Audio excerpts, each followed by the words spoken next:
Mesdames, Mesdemoiselles, Messieurs, bienvenue sur Belgo Camp 21 TV. Au sommet de cette émission de géopolitique, la neutralité de l'Ukraine dans les années 2000, les enjeux économiques de l'offensive russe dans le Donbass. Les Américains ont-ils instrumentalisé la guerre en Ukraine? Les pays africains pour un renforcement de la coopération militaire avec la Russie. Je suis accompagné pour cette émission de M. Etoga Messina, notre consultant, expert en communication corporate et marketing. M. Etoga, les Américains, dans les années 2006, ont bloqué la proposition de neutralisation de l'Ukraine, faite par la France en 2006, selon les propos de l'ancien conseiller diplomatique du président français Jacques Chirac, M. Maurice Gaudot-Montagnier. Pourquoi les Américains ont-ils bloqué la proposition? Ouais, déjà, merci de l'invitation et bonjour à nos chers téléspectateurs qui ne font que s'agrandir.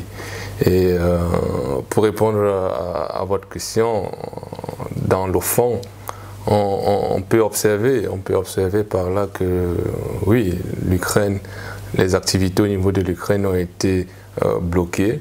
Bloquées par qui? Par les États-Unis, tel que l'ambassadeur Montagnier disait déjà quand il était en activité au niveau avec Jacques Chirac, je crois. Et cela se confirme quand on analyse dans une certaine continuité, quand on voit aussi le zèle qu'expose le président Zelensky et son affirmation quand, bien que les activités ont commencé au niveau de l'Ukraine, refuser cette neutralité que voudrait la Russie pour faciliter la coopération entre ces deux États-là et pourquoi pas bénéficier d'une certaine paix face à cette acceptation de la neutralité de l'Ukraine. Mais face à l'appui massif ou alors le fort appui que les États-Unis apportent à l'Ukraine, cela est confronté à une certaine riposte qui voudrait que l'Ukraine ici se manifeste en tant que grande puissance. Et donc l'analogie qui est souvent faite, qui repose sur un aspect fondamental, que celui qui est à côté d'une superpuissance perd sa souveraineté, ici est battu en brèche au niveau de l'Ukraine. Et donc, pourquoi cela se présente? C'est tout simplement parce que l'Ukraine est appuyée par une autre superpuissance qui agit en sourdine à ses côtés, qui n'est rien d'autre que les États-Unis. Et donc, on voit ici qu'à côté de cette nation est prête, cette nation elle est prête, j'ai envie de dire, est prête à s'affirmer, non pas pour son indépendance, telle qu'elle nous a présenté au niveau des médias en parlant de sa souveraineté, et ce discours qui est repris au niveau des médias occidentaux, c'est juste pour affirmer ici les positions qu'auraient pris ou alors qu'auraient énoncé les États-Unis dans le conflit qui se passe au niveau de l'Ukraine. Et en réponse très clairement à la question qui est posée, les États-Unis ont refusé la neutralité de l'Ukraine pour des raisons stratégiques, pour des raisons géopolitiques et pour des raisons ne fût-ce que économiques, j'ai envie de dire. Tout à fait. Si on reprend l'opération spéciale de Vladimir Poutine, elle s'est renforcée par des intérêts idéologiques. Est-ce que le Kremlin ne compte pas en partie compenser l'effort de guerre en profitant des richesses du Donbass qui disposent des terres rares et un secteur industriel? Bon, oui, on peut de façon péremptoire affirmer cela, on peut le faire. Mais est-ce que le président Poutine tend à aller dans cette voie-là? On peut supposer. Mais les éléments qu'il a mis en avant pour mener son action d'opération militaire au niveau de l'Ukraine ont été énoncés: dénazifier l'Ukraine, restaurer l'honneur de la Russie et faire respecter la Russie au niveau international. Et donc, si aujourd'hui les analystes tendent à montrer, tendent à montrer que la Russie, se repliant au niveau du Donbass, essaye de s'accaparer des richesses qui sont renfermées dans cette partie du territoire, plus précisément à l'est de l'Ukraine, on se rend compte que c'est une vue de l'esprit, mais si on se réfère aux différents événements qui ont eu lieu avant le lancement des activités, on se rend compte que ça a été tout un processus, c'est tout un processus qui a été mis en place pour aboutir finalement à l'intervention de l'Ukraine au niveau de l'Ukraine, de la Russie, j'ai envie de dire, au niveau de l'Ukraine. On parle par là de l'intervention ou alors de l'invite de la Douma auprès du président russe pour faciliter l'intervention ou bien la protection des Russes qui logent dans l'espace ukrainien, plus précisément dans le Lugansk et à Donetsk, et donc qui sont depuis 2014 avec la révolution du Maïdan, c'est-à-dire la révolution au niveau de la révolution du Maïdan, oui, j'ai envie de dire. Ils sont un peu persécutés et on va dire même niés. Ils ont envie de nier leur identité russe. Et donc il y a un article qui est passé au niveau de la Rada, c'est-à-dire au Parlement ukrainien, qui tend à vouloir persécuter les Russes parce qu'ils ne veulent plus que la langue russe soit pratiquée au sein de leur espace. Donc il y a ici une complication des relations qui pourrait exister entre Russes et Ukrainiens. Et donc la constitution russe tend à donner les prérogatives au président Poutine de préserver ou alors de faire respecter le russe partout où il se trouve dans le monde. Et c'est une prérogative qui est chère aussi aux États-Unis, qui, ma foi, un Américain n'est pas jugé hors de ses frontières. Et donc ici, on voit un déploiement dans le respect d'une certaine légalité au niveau de la Russie, qui, ma foi, n'est pas complètement expliqué ou bien à l'entendement de tout un chacun en fonction de ce qu'on espère ou pas. Et donc certains éléments pour mettre en avant son avis ou bien son opinion sont occultés pour faciliter la manipulation des foules. Le conflit en Ukraine s'est enlisé. Serait-il possible, après 60 jours de conflit, d'avoir une solution politique? Que non, on ne saurait avoir une solution politique. C'est pratiquement impossible à l'heure actuelle, vu les envolées lyriques ou alors les envolées de discours qui sont tenus. Vous avez le voyage de Blinken, le secrétaire américain, accompagné avec Austin Floyd, ou Lloyd, j'ai envie de dire, au niveau de l'Ukraine, qui montre que aujourd'hui, la guerre ou alors les phases militaires ont changé dans la manière que cela est mené. On voit aujourd'hui un rapport de force qui voudrait établir l'Ukraine comme une certaine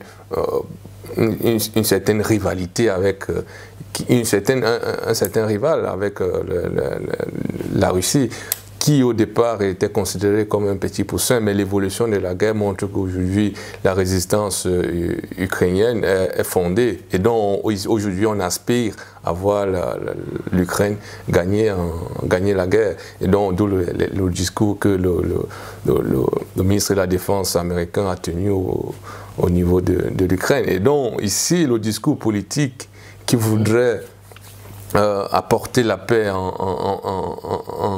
en utilisant le dialogue ou alors en utilisant les moyens diplomatiques pour ramener une certaine accalmie au niveau de l'Ukraine est botté en touche ou bien est mis en berne tout simplement parce que les velléités de puissance des États-Unis ont pris le dessus sur le discours diplomatique que pourrait utiliser la France aujourd'hui pour amener une certaine accalmie dans les cœurs du président russe ou alors du président Zelensky. Et donc on se pose la question immédiatement: qui mène les hostilités au niveau de l'Ukraine et avec qui discuter? Et en réponse à cela, vous avez le ministre Lavrov qui estime aujourd'hui que, bien que cela ait été utilisé par le président Poutine par le passé en disant que l'Ukraine, les dirigeants ukrainiens ne sont que des marionnettes. Et donc aujourd'hui, cette réponse-là est fondée parce que le ministre des Affaires étrangères russe estime que s'il faille avoir une discussion aujourd'hui, ce n'est pas avec les Ukrainiens qu'il faut avoir cette discussion.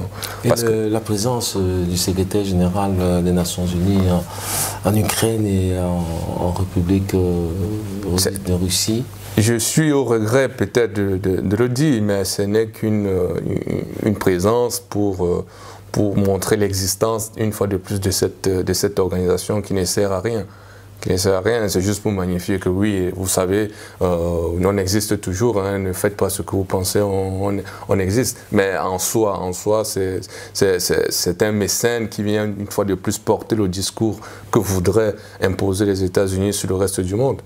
Vous n'avez qu'à voir ces interventions médiatiques. Vous aurez simplement cette déduction logique-là. Et donc, il est fondé de croire qu'aujourd'hui, les États-Unis ont considéré que l'ONU ne satisfait plus à leurs besoins et donc ils sont relégués au second rang et ils avancent en puissance au niveau de l'Ukraine pour sauvegarder les intérêts qu'ils ont estimé qu'ils possèdent au niveau de l'Ukraine. Et donc, ça rentre dans les 5 piliers que Michel Colomb a définis, l'occupation des espaces pour créer un certain espace vital. L'OTAN a déclenché plusieurs conflits dans le monde, plus meurtriers, mais nous n'avons pas eu droit à cette guerre communicationnelle. Qu'est-ce qui a changé? C'est la prise de conscience de l'OTAN qui a changé. La prise de conscience de l'OTAN dans sa manière de voir la guerre ou bien sa manière de s'ingérer ou alors de créer la guerre. C'est ça qui a changé. Parce qu'au départ, ils étaient peut-être aussi à cette époque-là, c'est-à-dire dans les années 1999, ils étaient en pointe à créer des guerres, va en guerre sans toutefois réfléchir sur la perception que l'opinion aura de ces événements qui sont créés. Aujourd'hui, les événements créés au niveau du Kosovo, de la Yougoslavie, de la Serbie, avec les 78 heures ou 78 heures au niveau des bombardements qui avaient eu lieu à cette époque-là, ont montré qu'il y a une prise de conscience et un certain aménagement de la manière de faire la guerre au niveau de l'OTAN. Aujourd'hui, cela se fonde sur 3 piliers. Aujourd'hui, il y a la guerre morale, la guerre légale et la guerre humanitaire. Et donc, vous voyez l'évolution de tous ces concepts-là ont pris leur empreinte au niveau de ces événements qui a eu lieu au niveau du Kosovo, la guerre du Kosovo avec la comparaison de son intervention. On estimait que 4 civils étaient tués par jour avant l'intervention de l'OTAN, mais 64 sont tués à son intervention, après son intervention au niveau de cette guerre du Kosovo. Et donc c'est la prise de conscience qui a véritablement changé. Et ils n'ont pas travaillé en fonction d'aménager leur intervention parce qu'ils ont les capacités militaires nécessaires. Ils ont travaillé pour capter plus la perception et l'attention de l'opinion publique. L'opinion publique sur cette activité-là, sur cette activité guerrière. Et donc, ma foi, c'est ce qui a changé le plus, la prise de conscience et la manière qui mène la guerre communicationnelle au niveau de la population. Revenons sur les accords de Minsk qui ont été signés par les républiques autoproclamées du Donbass et le gouvernement ukrainien. Est-ce que les gouvernements français et allemands n'ont pas failli dans les négociations? Si un accord, au regard du fait que ces pays que vous venez de citer étaient garantes de ces accords-là et que par la suite, les accords n'ont pas eu le droit de citer, j'ai envie de dire, ou alors n'ont pas eu une certaine application, n'est-ce pas de la mauvaise volonté ou alors d'une garantie de façade, j'ai envie de dire. Et donc, c'est un échec flagrant, et cela montre à quel point la diplomatie internationale ne prend pas en compte l'ampleur des événements qui se passent et avancent en fonction des intérêts qu'ils ont sur un dossier. Et est-ce que la France et l'Allemagne avaient intérêt à ce que les accords de Minsk aboutissent? Je doute fort que j'ai un penchant pour dire qu'ils n'avaient pas intérêt à ce que cela aboutisse. Si on prend un peu une analyse historique, on va se rendre compte que l'Allemagne a toujours voulu avoir une empreinte au niveau de l'Ukraine, pour la simple raison qu'elle veut se garantir une certaine autonomie déjà sa dépendance au gaz. Elle veut se garantir une certaine autonomie sur cette matière première-là pour mieux se sentir au niveau de son économie. Et donc, comment comprendre que cela n'a pas été? C'est juste une question d'intérêt. C'est juste une question d'intérêt qui pousse ces acteurs-là à ne pas surveiller l'application des accords de Minsk. Sinon, vous avez leur grand frère ou alors le grand-papa au niveau du côté de l'oncle Sam qui n'a pas aussi voulu que ces accords de Minsk aboutissent, pour la simple raison qu'il faudrait considérer que la Russie étant hostile à la diplomatie internationale ou bien alors à la démocratie internationale, soit isolée, soit esselée, soit mise à l'écart pour, n'est-ce pas, conforter leur position dans ce territoire-là.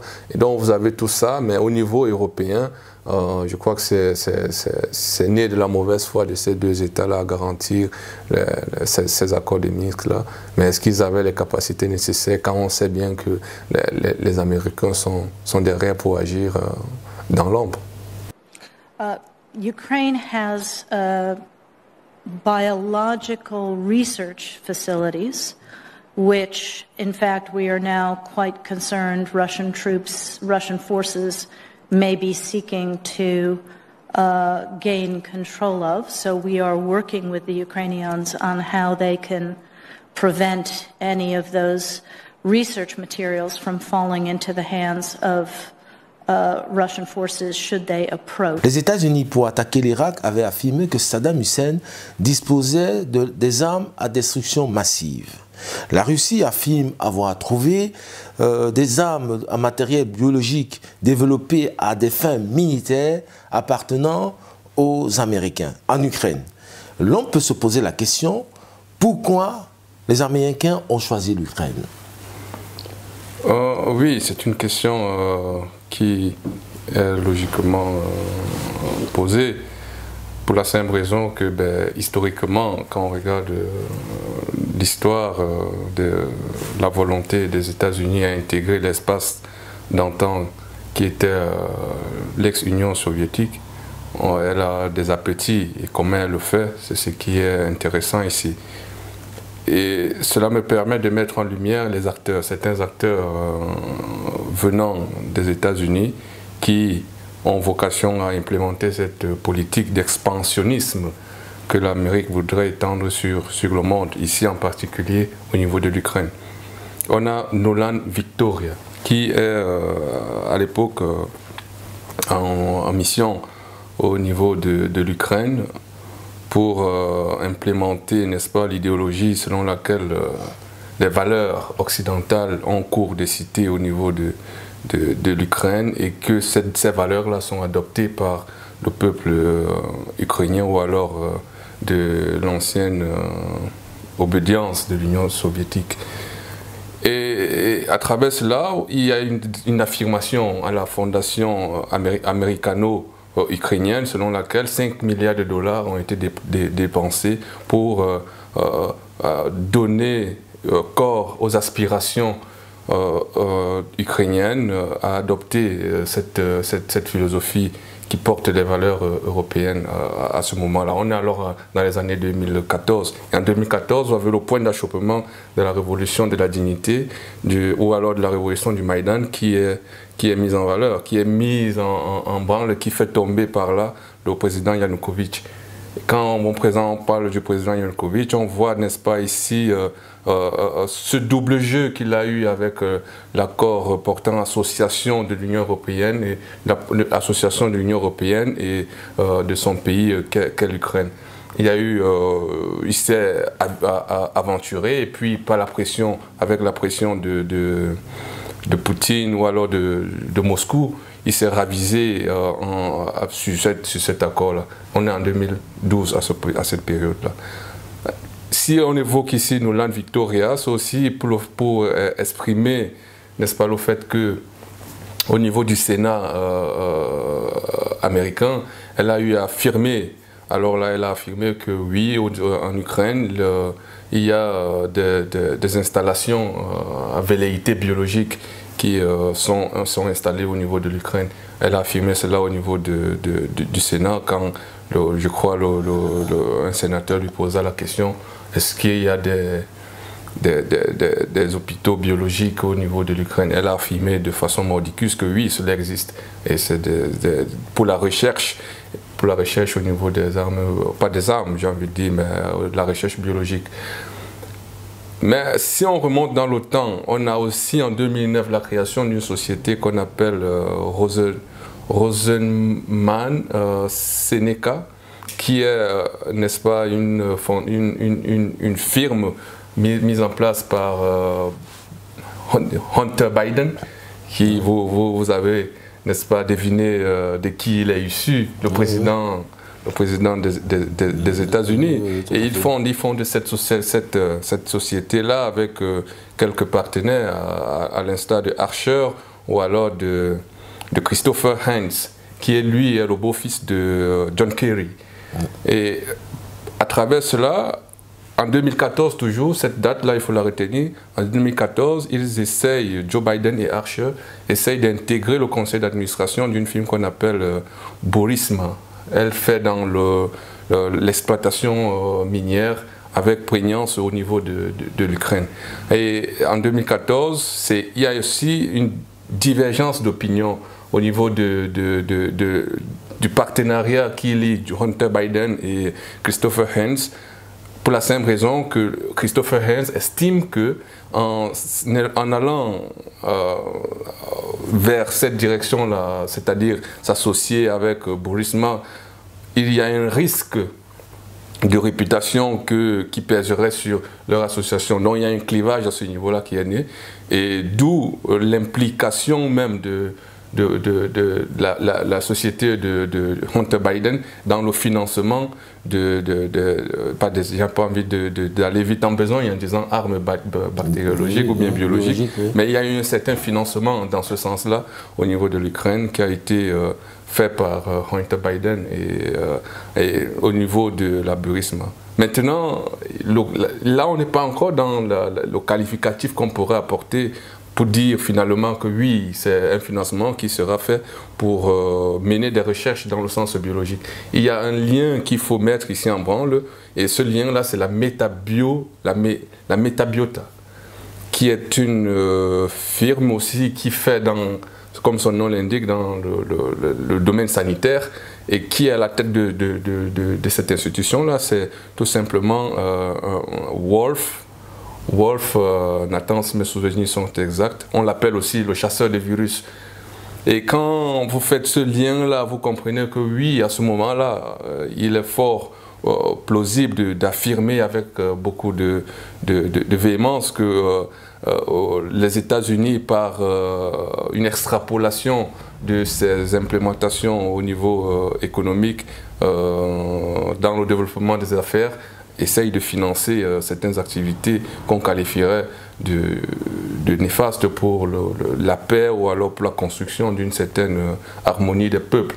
Parce que à travers, si les États-Unis se développent dans ce sens-là, on voit ici qu'elle met en mal un rival d'antan, où on se rappelle encore de la guerre froide et avec des événements qui ont eu lieu avec le fameux téléphone rouge ou alors le téléphone arabe où on disait le téléphone qui, pour parler un peu de l'image qu'on a du président George Bush, je crois, non pas George Bush, celui qui est décédé là, comment il s'appelle encore, Kennedy, voilà. Et on a ces images là, donc c'est encore cette atmosphère là qui est créée ici pour, n'est-ce pas, montrer que oui, en Ukraine, il y a une certaine velléité des États-Unis à développer, ma foi, des laboratoires biologiques.